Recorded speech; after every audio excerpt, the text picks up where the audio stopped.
Operation Sindoor తో రగిలిపోతున్న పాకిస్తాన్ దుస్సాహసానికి పాల్పడుతూనే ఉంది. Operation Sindoor తో మనం పాకిస్తాన్ లో ఉగ్రముఖులను ఉగ్రస్థావరాలను అంతమొందించిన తర్వాత భారత్ పై దుస్సాహసానికి పాకిస్తాన్ పాల్పడుతూనే ఉంది.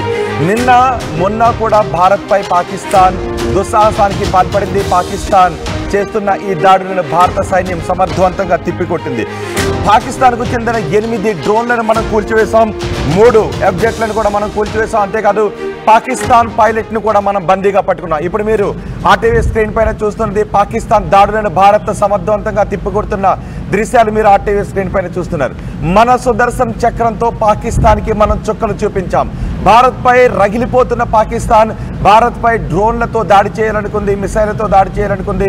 కానీ మనం ఒక్క డ్రోన్ ని కూడా భారత భూభాగంపై దాడి చేయనివ్వలేదు, ఒక్క మిసైల్ కూడా భారత భూభాగంపై పడనివ్వలేదు. వాటన్నిటిని కూడా మనం గగన తలంలోనే పేల్చివేశాం. పాకిస్తాన్ పైలట్ ను కూడా మనం ఇప్పుడు బందీగా పట్టుకున్నాం. పాకిస్తాన్ ఇప్పుడు రగిలిపోతూ ఉంది. మనం చేసిన ఆపరేషన్ సింధూర్ తో ఇప్పుడు పాకిస్తాన్ భారతదేశంపై ప్రతి దాడులకు పాల్పడాలి అని చేస్తున్న దుస్సాహసాన్ని ఇప్పుడు మీరు ఆర్టీవీ స్క్రీన్ పైన చూస్తున్నారు. మన ఆర్మీని, మన భూభాగాన్ని, మన ప్రజలను పాకిస్తాన్ మరోసారి టార్గెట్ చేసింది. అయితే పాకిస్తాన్ ప్రయోగించిన ఈ డ్రోన్ ని కూడా భారత భూభాగంపై మనం పడనివ్వలేదు. ఇస్లామాబాద్లోని పాక్ ప్రధాని నివాసానికి దగ్గరలో మనం మిసైల్ వర్షాన్ని కురిపించాం. పాకిస్తాన్ ప్రధాని త్రిటిలో తప్పించుకున్నాడు.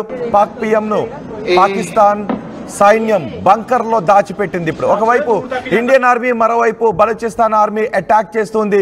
బలూచిస్తాన్ ఆర్మీ దాడిలో 14 మంది పాకిస్తాన్ ఆర్మీ కూడా సైనికులు కూడా చనిపోయారు. రంగంలోకి ఐఎన్ఎస్ విక్రాంత్ను కూడా రంగంలోకి దించాం. త్రివిధ దళాలు కూడా ఇప్పుడు పాకిస్తాన్ కి చుక్కలు చూపెడుతున్నాయి. కరాచీ ఎయిర్పోర్ట్ ను ఐఎన్ఎస్ విక్రాంత్ పేల్చివేసింది. ఇప్పుడు పాకిస్తాన్ ఒక పక్క పాకిస్తాన్ తిండి లేక ప్రజలు అలమటిస్తూ ఉన్నారు. ఇప్పుడు భారత్ తిప్పి కొడుతున్న ఈ దాడులతో, భారత్ తిప్పి కొడుతూ ఉండటంతో పాకిస్తాన్కి ఏం చేయాలో అర్థం కావడం లేదు. ఇప్పుడు పాకిస్తాన్ ప్రస్తుతం అయోమయంలో ఉంది.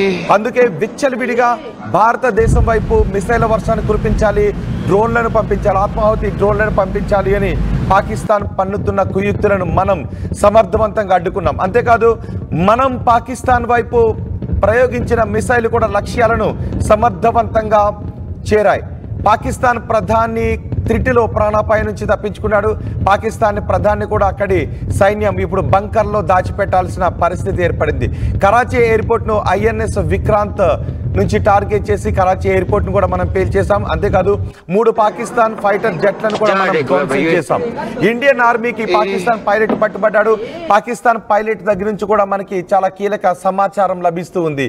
పాకిస్తాన్ ఎక్కడెక్కడ దాడులు చేయాలని అనుకుంటూ ఉంది, పాకిస్తాన్ ఎక్కడ మోహరించి ఉంది, అసలు పాకిస్తాన్ మోటివ్ ఏంటి, ఈ వివరాలన్నీ కూడా ఇప్పుడు భారతదేశానికి పట్టుబడిన పాకిస్తాన్ పైలట్ నుంచి మనకు లభించే అవకాశం కూడా కనిపిస్తుంది. అర్ధరాత్రి పెషావర్ పై 4 సార్లు మనం దాడులు చేసాం. పాకిస్తాన్కి ఇప్పుడు మనం చుక్కలు చూపెడుతున్నాం. ఆపరేషన్ సింధూర్ తో రగిలిపోతున్న పాకిస్తాన్ భారతదేశంపైకి అక్కసుతో ఈ దాడులకు పాల్పడుతుంది. అయితే భారత సైనికులు మాత్రం పాకిస్తాన్కి ప్రస్తుతం చుక్కలు చూపెడుతూ ఉన్నారు. ఒక్క డ్రోన్ ని కూడా భారత భూభాగంపై మనం పడనివ్వలేదు. S-14 తో మనం పాకిస్తాన్ ప్రయోగించిన మిసైళ్లను చాలా సమర్థవంతంగా వాటిని గాలిలోనే పేల్చివేశాం. కనీసం భారత భూభాగం పైకి వాటిని దాడికి కూడా మనం అలౌ చేయలేదు. S-14 సుదర్శన చక్రంగా మనం పిలుచుకుంటూ ఉంటాం.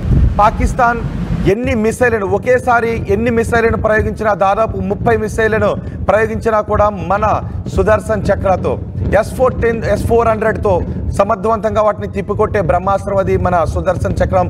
విష్ణుమూర్తి చేతిలో ఉన్న సుదర్శన చక్రానికి ఉన్నటువంటి అంతటి పవర్ మన S-400కి ఉంటుంది అని భావిస్తూ ఉంటాం. సరిహద్దులో ఇప్పటికీ S-400ని భావించాం. ఆపరేషన్ సింధూర్ తర్వాత పాకిస్తాన్ మనపై విరుచుకుపట్టడానికి చేసినటువంటి ప్రతి ప్రయత్నాన్ని S-14 తో మనం తిప్పుకుంటాం. ఇప్పుడు మీరు ఆర్టీవీ స్క్రీన్ పైన చూస్తున్నారు. నిన్న రాత్రి సరిహద్దుల్లో ఆకాశం అంతా కూడా ఇలా సింధూరం కలర్ లో మనకి కనిపించింది. సింధూరంతో ఎందుకు పోల్చాను అంటే పాకిస్తాన్ కి మరోసారి మనం కాలరాత్రిని చూపించాం. పాకిస్తాన్ కి మరోసారి మనం వాళ్ళు పంపించినటువంటి ఆ నిప్పులు కక్కుకుంటూ భారతదేశం వైపు వస్తున్న మిసైళ్లను మనం గాలిలోనే పేల్చేసి వాళ్ళకి రక్త కన్నీళ్లు తెప్పించాం పాకిస్తాన్ కి. ఇప్పటికే పాకిస్తాన్ పెంచి పోషిస్తున్న ఉగ్రవాదులు పెహల్గామ్ దాడికి పాల్పడ్డారు. భారత పౌరుల ఉసురు తీశారు. భారత స్త్రీల మంగళసూత్రాన్ని వాళ్ళు తెంచాలి అని ప్రయత్నం చేశారు. ఆ తర్వాత మనం ఆపరేషన్ సింధూర్తో పాకిస్తాన్కి సరైన బుద్ధి చెప్పాం. ప్రపంచవ్యాప్తంగా వంటని చేశాం. కానీ రగిలిపోతున్నటువంటి పాకిస్తాన్ భారతదేశం పైకి దాడులకు పాల్పడుతుంది. ఒకసారి మీరు ఆర్టీవీ స్క్రీన్ పైన మొదటి బాక్స్లో చూస్తున్నదే పాకిస్తాన్ భారతదేశం పైకి దాడులు చేస్తూ ఉన్న సమయంలో మనం S-400తో పాకిస్తాన్ చేస్తున్న దాడులను తిప్పికొడుతున్న దృశ్యాలను మనం చూస్తున్నాం. ఇండియన్ ఆర్మీకి పాకిస్తాన్ పైలట్ కూడా పట్టుబడ్డాడు. గతంలో మనం చూసాం మన పైలట్ అభినందన్ వాళ్ళకి పట్టుబడ్డప్పుడు మనం చాలా ధైర్యాన్ని ప్రదర్శించాం. కానీ ఇప్పుడు పాకిస్తాన్ భయంలో ఉంది. పాకిస్తాన్ పైలట్ భారతదేశానికి ఏం చెబుతాడు, పాకిస్తాన్కి సంబంధించిన ఏ కుయుక్తులను ఇప్పుడు పాకిస్తాన్ పైలట్ భారత ఆర్మీకి వెల్లడిస్తాడోననే భయం ఇప్పుడు పాకిస్తాన్లో కనబడుతుంది. ఒక్కసారి మీరు ఆర్టీవీ స్క్రీన్ పైన రెండవ బాక్స్లో చూస్తున్నారా? నిన్నంతా కూడా జమ్మూ కాశ్మీర్ బ్లాక్అవుట్లో ఉంది. ఎక్కడా కూడా విద్యుత్ దీపం అనే లేదు. కానీ ఆకాశం వైపు చూస్తూ ఉంటే మాత్రం ఆకాశంలో పాకిస్తాన్ పంపించినటువంటి డ్రోన్లను మనం నేల కూలుస్తున్నటువంటి దృశ్యాలే ఆకాశంలో కనపడ్డాయి. ఇప్పుడు మీరు రెండవ బాక్స్లో చూస్తున్నదే దాడులకు మనం ప్రతిదాడులు చేస్తున్నటువంటి దృశ్యాలు.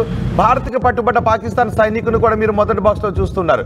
F-16 విమానాన్ని మనం కూల్చివేసిన తర్వాత అందులో ఉన్న పాకిస్తాన్ పైలట్ ని మన సైనికులు ప్రాణాలతో పట్టుకున్నారు. నిజానికి ఇప్పటి వరకు మనం పాకిస్తాన్ భూభాగంపై అడుగు పెట్టకుండానే పాకిస్తాన్ ఉగ్ర శిబిరాలన్నింటినీ కూడా కూల్చివేశాం. కానీ పాకిస్తాన్ మాత్రం తన F-16 డ్రోన్లతో మన భూభాగం పైకి వచ్చి దాడులకు ప్రయత్నించింది. కానీ మన త్రివిధ దళాలు సమన్వయంతో పాకిస్తాన్ కుయుక్తులను మనం సమర్థవంతంగా తిప్పికొట్టాం. పాకిస్తాన్కు చెందిన 8 డ్రోన్లను కూల్చివేశాం. 3 ఫైటర్ జెట్లను కూడా మనం కూల్చివేశాం. మన రక్షణ శాఖ మంత్రి ఒక విషయాన్ని చాలా స్పష్టంగా జాతికి చెప్పారు. పాకిస్తాన్ చేసిన ఈ దాడిలో మనకి ఏ మాత్రం నష్టం జరగలేదు. నిన్న పాకిస్తాన్ చేసినటువంటి ఈ దుస్సాహసంలో మనకు ఏ ఆస్తి ప్రాణ నష్టం జరగలేదు అని మన రక్షణ శాఖ మంత్రి కూడా వెల్లడించారు.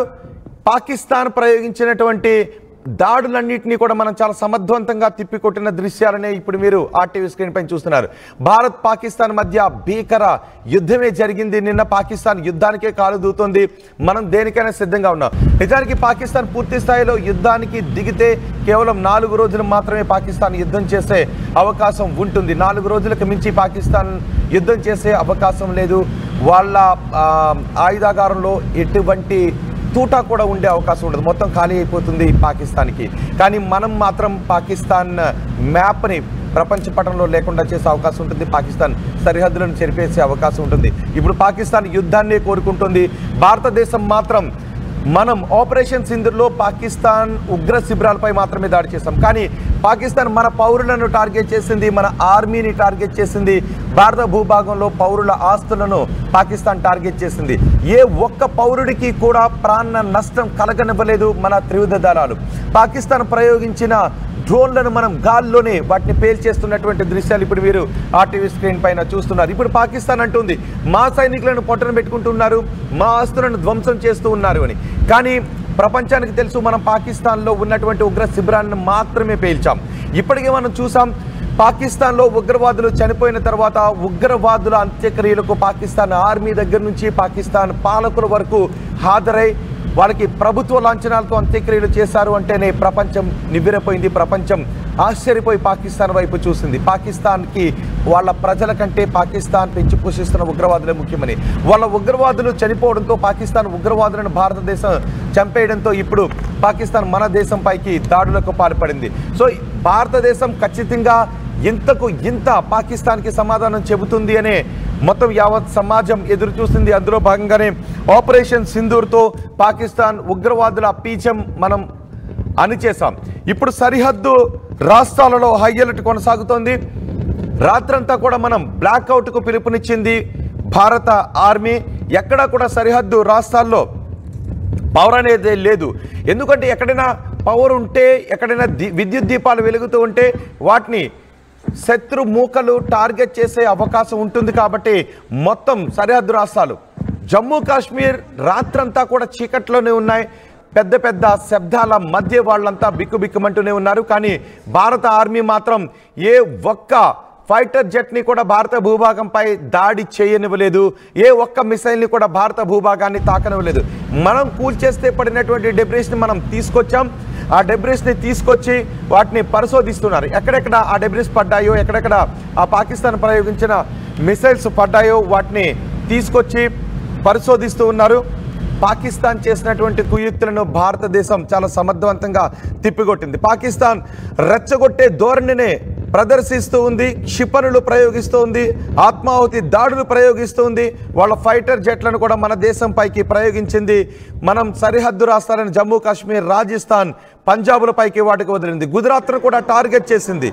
జమ్మూ విమానాశ్రయంతో పాటు సరిహద్దుల్లో ఉన్న పలు సైనిక కేంద్రాలను కూడా లక్ష్యంగా చేసుకుంది. కానీ ఎక్కడా కూడా మన దేశ భూభాగంపై దాడిని మనం చేయనోలేదు. మన త్రివిధ దళాలు కూడా పాకిస్తాన్ కుయుక్తులను తిప్పికొట్టాయి. జాతీయ భద్రతా సలహాదారు అజిత్ దోవల్ కూడా ఈ ఆపరేషన్ ని సమీక్షించారు. ఆయన మొత్తం పూర్తి వివరాలను ప్రధాని మోదీకి కూడా వివరించారు. పాకిస్తాన్ మాత్రం 15 చోట్ల దాడులు చేయాలని ఎంచుకుంది. 35 నిమిషాలు అయితే మాత్రం ఆకాశంలో భీకర పోరే జరిగింది. పాకిస్తాన్ వైపు నుంచి మిసైల్స్, ఫైటర్ జెట్లు భారత భూభాగం పైకి దూసుకొస్తూ ఉంటే మన త్రివిధ దళాలు INS విక్రాంత్తో సహా మన త్రివిధ దళాలు కూడా పాకిస్తాన్ ప్రయోగించినటువంటి ఆ మిసైల్స్ను గాల్లోనే తిప్పికొట్టింది, గాల్లోనే వాటిని పేల్చివేసింది. 15 చోట్ల విధ్వంసానికి పాకిస్తాన్ ప్లాన్ చేసుకుంది. దీన్ని ముందుగానే మనం పసిగట్టాం. పాకిస్తాన్ కుయుక్తులను మనం ముందుగానే పసిగట్టాం. పూర్తి సమన్వయంతో మన త్రివిధ దళాలు పూర్తి సమన్వయంతో ఇంటిగ్రేటెడ్ వ్యవస్థతో మనం పాకిస్తాన్ కుయుక్తులను తిప్పికొట్టాం, విజయవంతంగా అడ్డుకున్నాం. అంతేకాదు పాకిస్తాన్లో పలు ప్రాంతాల్లో మనం వాళ్ళ ఎయిర్ డిఫెన్స్ వ్యవస్థను కూడా పూర్తిగా నిర్వీర్యం చేశాం. పాకిస్తాన్ ఎయిర్ డిఫెన్స్ వ్యవస్థ చాలా బలహీనంగా ఉంది. పాకిస్తాన్ ఎయిర్ డిఫెన్స్ వ్యవస్థ కేవలం చైనా ఇచ్చినటువంటి సహకారంతోనే నమ్ముకుంది. కానీ ఇప్పుడు ఆ ఎయిర్ డిఫెన్స్ వ్యవస్థను కూడా మనం న్యూట్రలైజ్ చేసాం. ఇప్పుడు వాళ్ళకి ఎయిర్ డిఫెన్స్ వ్యవస్థ కూడా పనిచేసే అవకాశం లేదు. కానీ మన ఎయిర్ డిఫెన్స్ వ్యవస్థ మాత్రం చాలా సమర్థవంతంగా పనిచేస్తుంది. మన దగ్గర 3 రకాల ఎయిర్ డిఫెన్స్ వ్యవస్థలు ఉన్నాయి. పృథ్వీ ఎయిర్ డిఫెన్స్ వ్యవస్థ ఉంది, అలాగే అడ్వాన్స్డ్ ఎయిర్ డిఫెన్స్ వ్యవస్థ ఉంది. ఈ రెండు కూడా మనం సొంతంగా నిర్మించుకున్నటువంటి, మనం సొంతంగా తయారు చేసుకున్న ఎయిర్ డిఫెన్స్ వ్యవస్థలు ఉన్నాయి. రష్యా నుంచి మనం దిగుమతి చేసుకున్న S-400 ఎయిర్ డిఫెన్స్ వ్యవస్థ ఉంది. ఇప్పుడు పాకిస్తాన్ చేస్తున్నటువంటి ఈ దాడులను మన S-400 సుదర్శన చక్రం తిప్పికొట్టింది. పాకిస్తాన్ భూభాగంపై నుంచి వస్తున్న ఒక్క మిసైల్ను కూడా భారత భూభాగంపై సజీవంగా పడనివ్వలేదు, దాడికి అలౌ చేయలేదు, దాడి జరగనివ్వలేదు. రక్షణ శాఖ మంత్రి కూడా వెల్లడించారు, మనకు ఎటువంటి ప్రాణ నష్టం, ఆస్తి నష్టం జరగలేదు అని. కానీ మన ఆపరేషన్ సింధూర్ని చేస్తున్నప్పుడు మాత్రం పాకిస్తాన్ ప్రయోగించిన మోటార్ దాడుల్లో కాశ్మీర్లో ఆ రోజు కొంత ప్రాణ నష్టం జరిగింది. కానీ నిన్న ఈ స్థాయిలో యుద్ధం జరుగుతున్నప్పటికీ ఎటువంటి ప్రాణ ఆస్తి నష్టం జరగలేదు. మొదటి బాక్స్లో మనం చూస్తూ ఉన్నాం. మొదటి బాక్స్లో F-16 విమానాన్ని మనం కూల్చివేస్తున్నటువంటి దృశ్యాలు అవి చూడండి. ఒకసారి ఆకాశం వైపు చూస్తూ ఉన్నారా? ఆకాశం వైపు అక్కడ మొదటి బాక్స్లో మీరు చూస్తూ ఉంటే F-16ని మనం కూల్చివేస్తున్నటువంటి దృశ్యాలు. అదిగో F-16. ఆ F-16ని మనం ఎలా కూల్చామో ఆ దృశ్యాలను మనం చాలా క్లియర్గా చూడొచ్చు. F-16 కూలిపోతూ ఉంది. ఆ కూలిపోయిన F-16లోని జైసల్మేర్లో, రాజస్థాన్లోని జైసల్మేర్లో ఈ F-16ని మనం కూల్చివేశాం. ఆ పైలట్ను కూడా మనం సజీవంగా పట్టుకున్నాం. F-16 నడుపుతున్న పైలట్ ఇప్పుడు మనకి సజీవంగా దొరకడంతో పాకిస్తాన్ కుయుక్తులు ఏంటి అనే వివరాలు మనకి తెలియబోతున్నాయి. మనం పాకిస్తాన్లో ఉన్న ఉగ్రవాదులను అణిచివేస్తే, పాకిస్తాన్లో ఉన్న ఉగ్ర శిబిరాలపై దాడులు చేస్తే పాకిస్తాన్ మాత్రం మన పౌరులపై దాడులకు పాల్పడుతుంది, మన సైనికులపై దాడులకు పాల్పడుతుంది. ఇదిగో మీరు RTV స్క్రీన్ పైన చూడండి. భారత్కి పట్టుబడ్డ పాకిస్తాన్ సైనికుల్ని ఇప్పుడు మీరు RTV స్క్రీన్ పైన చూస్తున్నారు. గుర్తుందిగా ఇంతకుముందు అభినందన్ వర్ధమాన్ కూడా పాకిస్తాన్కి మన ఫైటర్ జెట్ని కూల్చి వాళ్ళు పట్టుకున్నారు. మనం చాలా ధైర్య సాహసాల్ని చూపించాం. ఎక్కడా కూడా ఇంత భయాన్ని వ్యక్తం చేయలేదు. చావుకైనా తెగించి ధైర్య సాహసాలతో మనం ఉన్నాం. ఆ రోజు మనం సవాలు కూడా విసిరాం. అభినందన్ వర్ధమాన్ని పంపించకపోతే పాకిస్తాన్ మూల్యం చెల్లించాల్సి ఉంటుందని. మన అభినందన్ వర్ధమాన్ని సురక్షితంగానే తీసుకొచ్చాం. అప్పటి సంఘటన గుర్తుంది కదా. ఇప్పుడు పాకిస్తాన్ మాత్రం భయపడుతోంది. ఎందుకు అంటే పాకిస్తాన్ పైలట్ ఇప్పుడు ఏ సమాచారాన్ని భారతదేశానికి అందిస్తాడోనని. నిజానికి ఒక విషయాన్ని గుర్తు చేసుకోండి, పాకిస్తాన్ సైన్యం ఉగ్రవాదులు కూడా ఒక్కటే. అందుకే మనం ఉగ్రవాదులపై దాడి చేస్తే పాకిస్తాన్ సైన్యానికి కోపం వస్తుంది. పాకిస్తాన్ సైనికులే భారతదేశానికి వచ్చి ఉగ్ర దాడులు చేస్తుంటుంటారు. మన పెహల్గాంలో దాడి చేసిన ఉగ్రవాది కూడా పాకిస్తాన్ పారా మిలిటరీలో పనిచేసి వచ్చినటువంటి ఉగ్రవాది. అందుకే పాకిస్తాన్ ఉగ్రవాదులకు పాకిస్తాన్ మిలిటరీకి తేడా లేదు. పాకిస్తాన్ మిలిటరీనే ఉగ్రవాదుల రూపంలో భారతదేశానికి వస్తుంది, దాడులు చేస్తుంది. పాకిస్తాన్లో పుట్టి పెరిగినటువంటి ఉగ్రవాదులే పాకిస్తాన్ మిలిటరీలో పనిచేస్తారు. పాకిస్తాన్ మిలిటరీ, పాకిస్తాన్ ఉగ్రవాదులు ఒకటి. అందుకే ఇప్పుడు ఈ పైలట్ పట్టుబడిన తర్వాత ఈ పైలట్ నుంచి భారతదేశానికి ఎటువంటి కీలక సమాచారం లభిస్తుందో, పాకిస్తాన్కి సంబంధించిన ఎటువంటి కుయుక్తులను ఈ పైలట్ వెల్లడిస్తాడోననే భయం ఇప్పుడు పాకిస్తాన్ని వెంటాడుతుంది. మా ప్రతినిధి మధు ఉన్నారు పూర్తి సమాచారం అందించడానికి. మధు, ప్రస్తుత పరిస్థితి ఏంటి? సరిహద్దు రాష్ట్రాల్లో ప్రస్తుత పరిస్థితి ఏంటి?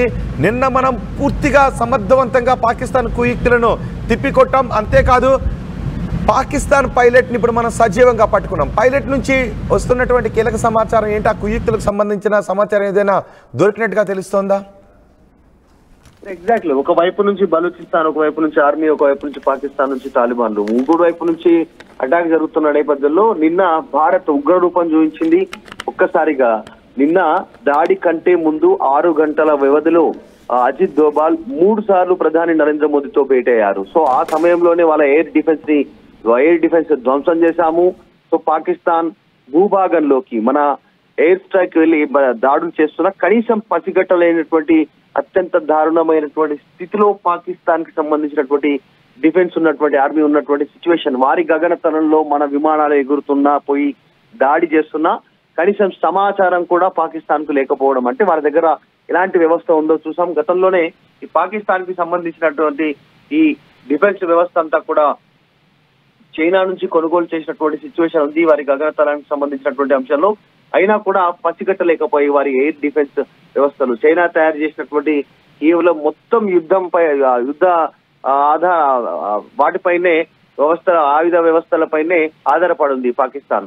తరచూ దీనికి సంబంధించినటువంటి ఎన్నోసార్లు రిపేర్ అయ్యాయి, దానికి సంబంధించి దాన్ని పసిగట్టలేకపోతున్నటువంటి సిచ్యువేషన్ ఉంది పాకిస్తాన్. మొత్తానికి చివరగా పాకిస్తాన్ పైన ప్రళయ భీకరంగా భారత్ చాలా భయంకరంగా దాడి చేసినటువంటి సిచ్యువేషన్. రాత్రంతా వైమానిక దాడులు చేశాయి. ఎందుకంటే పాకిస్తాన్ పదే కవింపు చర్యలకు పాల్గొనడము, డ్రోన్ల ద్వారా అటాక్ చేసే ప్రయత్నం చేయడం, జమ్మూ కాశ్మీర్ ఎయిర్పోర్ట్ పైన డ్రోన్లతో దాడి చేయడంతో ఇక ఆగేది లేదు అన్నట్టుగా భారత్ ఒక్కసారిగా నిప్పుల వర్షం కురిపించింది. రాత్రంతా వారికి శతఘ్నులు, యుద్ధ విమానాలు, జలాంతర్గాముల నుంచి ఇలా అనేక రకాల నుంచి ఐఎన్ఎస్ యుద్ధ నౌక నుంచి కంటిన్యూగా అటాక్ జరగడంతో తట్టుకోలేనటువంటి పరిస్థితి ఉంది. గగనతలంలో వీళ్ళంతా కూడా దాడి చేసినటువంటి పరిస్థితి ఉంది. ముఖ్యంగా పాకిస్తాన్ మొదటి నుంచి మేము భారత్ చేసేటువంటి దాడులను ఎదుర్కొంటాం, ప్రతి దాన్ని మేము ఎదుర్కోవడానికి సిద్ధంగా ఉన్నామనేటువంటి గాంభీర్యాలు పలికింది. మనం చూసాం గతంలోనే HQ-9P, HQ-16 ఇలా గగనతలంలో మాకు రక్షణ వ్యవస్థలు ఉన్నాయి, భారత్ మేము ఏం చేసినా కూడా అడ్డుకుంటామన్నాం. కానీ భారత్ వాటి అన్నిటినీ HQ-9P, HQ-16 కి సంబంధించినటువంటి రక్షణ వ్యవస్థలన్నింటినీ కూడా భారత్ ఒక్కసారిగా కుప్పకూల్చినటువంటి పరిస్థితి. రాత్రి లాహోర్, సియాల్కోట్ వీటన్నిటికీ సంబంధించినటువంటి ఎయిర్ డిఫెన్స్ కూడా రాత్రి భారత వైమానిక దళం ధ్వంసం చేసింది, అటాక్ చేసింది. వాడు తట్టుకోలేనటువంటి సిచ్యువేషన్ పాకిస్తాన్ తేలిపోయింది. రాత్రి మనం చేసినటువంటి అటాక్ తో చేష్టలు ఉడుగుతూ ఆగిపోయినటువంటి పరిస్థితి. ప్రజలు రోడ్లపైకి వచ్చారు, ఆహాకారాలు పెట్టుకున్నారు. పాకిస్తాన్ ప్రభుత్వానికి అక్కడ పాకిస్తాన్ ఆర్మీకి వ్యతిరేకంగా నినాదాలు చేసినటువంటి విజువల్స్ కూడా చూస్తా ఉన్నాం. దాంతో పాటు ఎన్ని మిజైల్ వ్యవస్థ, పాకిస్తాన్ దగ్గర ఉన్నటువంటి మిజైల్ వ్యవస్థని కూడా భారత్ అటాక్ చేసింది అనేక రకాలుగా కూడా.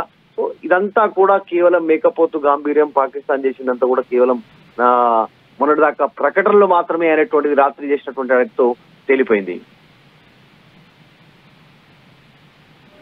పాకిస్తాన్ అనుకుంటుంది, పాకిస్తాన్ ఇప్పుడు ప్రపంచానికి మరోసారి అసత్యాలు చెప్తూ ఉంది. సరిహద్దుల్లోని సైనిక కేంద్రాలను పేల్చేశామని పాకిస్తాన్ సమాచార శాఖ మంత్రి చెప్తూ ఉన్నాడు. మనం ఇంతవరకు ఇది కూడా నిజానికి తప్పే. మనం ఇంతవరకు చెప్పింది, చేసి చూపించింది కూడా మేము పాకిస్తాన్ సైనికులను కానీ పాకిస్తాన్ ప్రజలను కానీ టార్గెట్ చేయలేదు. కానీ పాకిస్తాన్ పెంచి పోషించిన ఉగ్రవాదులను మాత్రం టార్గెట్ చేస్తామని, మా దేశ ఆడబడుచుల మంగళసూత్రాలు తెంపాలి అనుకున్న వాళ్లను ఖచ్చితంగా గాల్లో కలిపేస్తామని మనం ప్రతిజ్ఞ చేశాం. ఆపరేషన్ సింధూర్ని స్టార్ట్ చేశాం. ఆపరేషన్ సింధూర్లో కేవలం పాకిస్తాన్ ఉగ్రవాదులను మాత్రమే మనం టార్గెట్ చేశాం. మన దేశ రక్షణ శాఖ మంత్రి కూడా వెల్లడించారు, మన సైన్యం కూడా వెల్లడించింది, ఎక్కడ పాకిస్తాన్ సైనికులకు కానీ పాకిస్తాన్ ప్రజలకు కానీ నష్టాలు చేయలేదు అని. కేవలం మనం చేసిన దాడిలో చచ్చిపోయింది పాకిస్తాన్ ప్రేరేపిత, పాకిస్తాన్ పెంచి పోషించిన ఉగ్రవాదులు మాత్రమే. ఇప్పుడు పాకిస్తాన్ ఏం చెప్పింది అంటే, మేము భారత సైనికులపై దాడి చేశాం, భారత సైన్యానికి సంబంధించి పోస్టులను మేము వాటిపై దాడి చేశామని చెప్తోంది, సైనిక పోస్టులపై దాడి చేశామని చెప్తోంది. అంటే పాకిస్తానే చెప్తోంది భారత భూభాగంపై సైనిక పోస్టులపై దాడి చేశామని. ఇప్పటికే ప్రపంచానికి అర్థమైపోయింది, పాకిస్తాన్లో చనిపోయిన ఉగ్రవాదుల అంత్యక్రియలకు పాకిస్తాన్ పాలకులు, పాకిస్తాన్ ఆర్మీ హాజరైంది. మనం పాకిస్తాన్ ఉగ్రవాదులను టార్గెట్ చేస్తే సరిహద్దుల్లోని భారత సైనిక కేంద్రాలను పేల్చేశామని పాకిస్తాన్ సమాచార శాఖ మంత్రి అతావుల్లా చెబుతూ ఉన్నాడు. న్యూస్ ఛానల్స్కి అక్కడ ఇంటర్వ్యూ ఇస్తున్నాడు, పాకిస్తాన్ ప్రజలకు చెబుతున్నాడు. 40 నుంచి 50 మంది భారత సైనికులను హతం చేశామని చెప్తూ ఉన్నాడు. కానీ పాకిస్తాన్కి ఇప్పటికే అర్థమైంది, అంటే పాకిస్తాన్ నిజానికి మరోసారి సెల్ఫ్ గోల్ చేసుకున్నట్టే. భారతదేశం పాకిస్తాన్లో ఉన్న ఉగ్ర శిబిరాలను టార్గెట్ చేస్తే పాకిస్తాన్ ఎందుకు భారతదేశంలో ఉన్న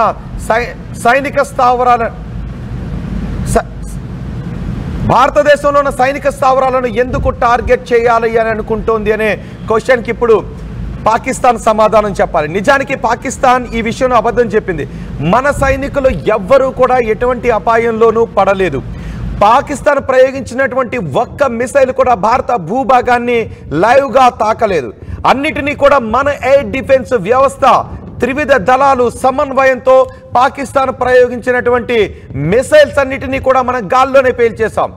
ఒక్క మిసైల్ కూడా భారత భూభాగంలో పడనివ్వలేదు. ఒక్క పౌరుని ఇంటిని కూడా మనం పాకిస్తాన్ టార్గెట్లో కోల్పోయే అవకాశాన్ని కల్పించలేదు.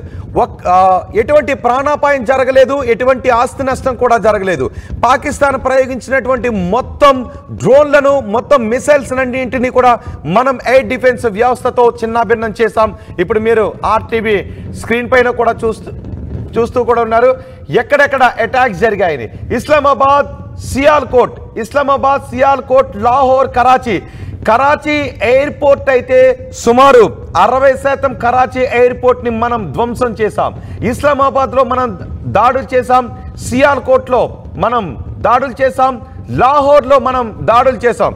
మనం ఆపరేషన్ సింధూర్ లో పాకిస్తాన్ భూభాగంపై వెళ్ళి మరీ కేవలం ఉగ్రవాదులను మాత్రమే మన హతం చేసి వస్తే ఈ పాకిస్తాన్ నేతలు అంటూ ఉన్నారు, మేము భారతదేశంలో భారత సైనిక కేంద్రాలను పేల్చేశామని అసత్యాలు చెప్తున్నారు. పాకిస్తాన్కి 1947 నుంచి అసత్యాలు చెప్పడం, ప్రపంచ దేశాలకు అసత్యాలు చెప్పడం బాగా అలవాటు. ఇప్పుడు మీరు ఆర్టీవీ స్క్రీన్ పైన చూడండి, జైసల్మేర్లో పాకిస్తాన్ F-16 విమానంతో, ఫైటర్ జెట్ తో దాడికి పాల్పడే ప్రయత్నం చేసింది. మనం రాజస్థాన్లోని జైసల్మేర్లో పాకిస్తాన్ ఫైటర్ జెట్ విమానాన్ని, F-16 విమానాన్ని కూల్చివేశాం. అదిగో జైసల్మేర్ మ్యాప్ లో చూడండి ఒకసారి. జైసల్మేర్లో మనం ఆ పైలట్ ని ప్రాణాలతో మనం పట్టుకున్నాం. కేవలం మనం ప్రాణాలతో పట్టుకున్నది మన భూభాగం పైన పాకిస్తాన్కి సంబంధించి ప్రాణాలతో అడుగుపెట్టింది ఈ పైలట్ మాత్రమే. పాకిస్తాన్ ప్రయోగించినటువంటి మిసైల్ ని మన భూభాగంపై పడనివ్వలేదు, గాల్లోనే పేల్చేశాం. వాటి డెబ్రిస్ మాత్రం అక్కడక్కడ పడ్డాయి. ఆ శిథిలాలను కూడా భారత ఆర్మీ తీసుకొచ్చి ఇప్పుడు పరిశోధిస్తుంది. పాకిస్తాన్ ప్రయోగించినటువంటి ఆత్మాహుతి డ్రోన్లను మనం గాల్లోనే పేల్చేశాం. వాటిని మన భూభాగం పైన, పాకిస్తాన్ అనుకున్నటువంటి లక్ష్యాలపైన పడనివ్వలేదు. మనం వాటిని గాల్లోనే నిర్వీర్యం చేశాం. ఇప్పుడు పాకిస్తాన్ పైలట్ మన దగ్గర సజీవంగా ఉన్నాడు. పాకిస్తాన్ పైలట్ భారత ఆర్మీ దగ్గర ఉన్నాడు. ఇప్పుడు పాకిస్తాన్కు ఉన్న భయం అదే. పాకిస్తాన్ పంపించిన ఈ పైలట్ నిజానికి ఒక విషయం గుర్తు చేసుకోండి, పాకిస్తాన్ ఉగ్రవాదులకు పాకిస్తాన్ సైన్యానికి తేడా లేదు కదా. అందుకే ఇప్పుడు పాకిస్తాన్ భయపడుతూ ఉంది.